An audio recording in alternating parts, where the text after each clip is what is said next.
Albert Einstein once said, everybody's a genius, but if you judge a fish by its ability to climb a tree, it will live its whole life believing that it is stupid. Ladies and gentlemen of the jury, today on trial we have modern day schooling. Glad you could come. Not only does he make fish climb trees, but also makes them climb down and do a 10-mile run. Tell me, school, are you proud of the things you've done?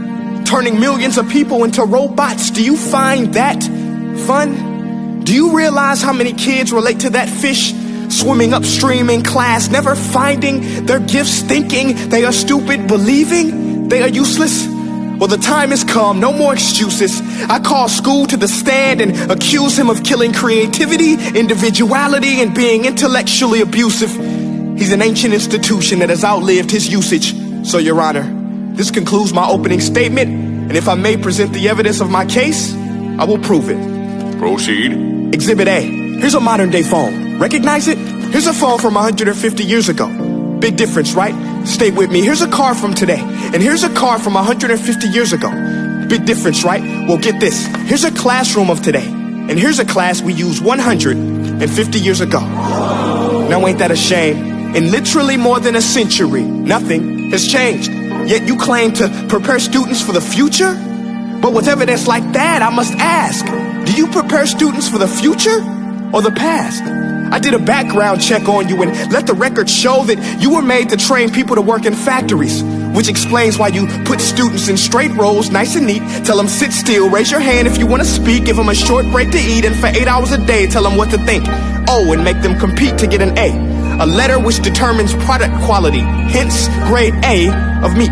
I get it. Back then, times were different. We all have a past. I myself am no Gandhi. But today, we don't need to make robot zombies. The world has progressed. And now we need people who think creatively, innovatively, critically, independently, with the ability to connect. See, every scientist will tell you that no two brains are the same. And every parent with 2 or more children will confirm that claim. So please explain why you treat students like cookie cutter frames or snapback hats, giving them this one-size-fits-all crap. Watch your language. Sorry, Your Honor, but if a doctor prescribed the exact same medicine to all of his patients, the results will be tragic. So many people would get sick, yet when it comes to school, this is exactly what happens. This educational malpractice, where one teacher stands in front of 20 kids, each one having different strengths, different needs, different gifts, different dreams, and you teach the same thing the same way? That's horrific. Ladies and gentlemen, the defendant should not be acquitted. This may be one of the worst criminal offenses ever to be committed.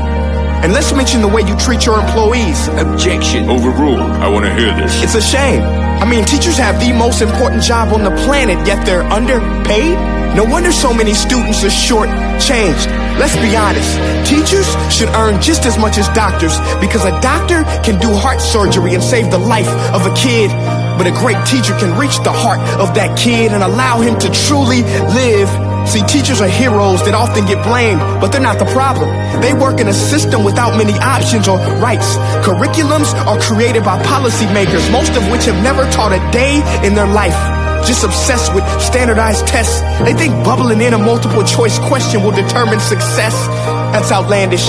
In fact, these tests are too cruel to be used and should be abandoned, but don't take my word for it. Take Frederick J. Kelly, the man who invented standardized testing, who said, and I quote, "These tests are too cruel to be used and should be abandoned." Ladies and gentlemen of the jury, if we continue down this road, the results will be lethal. I don't have much faith in school, but I do have faith in people. And if we can customize healthcare, cars, and Facebook pages, then it is our duty to do the same for education, to upgrade it, change it, do away with school spirit, because that's useless. Unless we're working to bring the spirit out of each and every student, that should be our task. No more Common Core. Instead, let's reach the core of every heart in every class. Sure, math is important, but no more than art or dance. Let's give every gift an equal chance. I know this sounds like a dream, but countries like Finland are doing impressive things. They have shorter school days.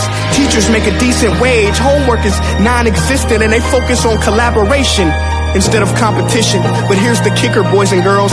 Their educational system outperforms every other country in the world. Other places like Singapore are succeeding rapidly. Schools like Montessori, programs like Khan Academy, there is no single solution. But let's get moving, because while students may be 20% of our population, they are 100% of our future. So let's attend to their dreams, and there's no telling what we can achieve. This is a world in which I believe, a world where fish are no longer forced to climb trees. I'll rest my case.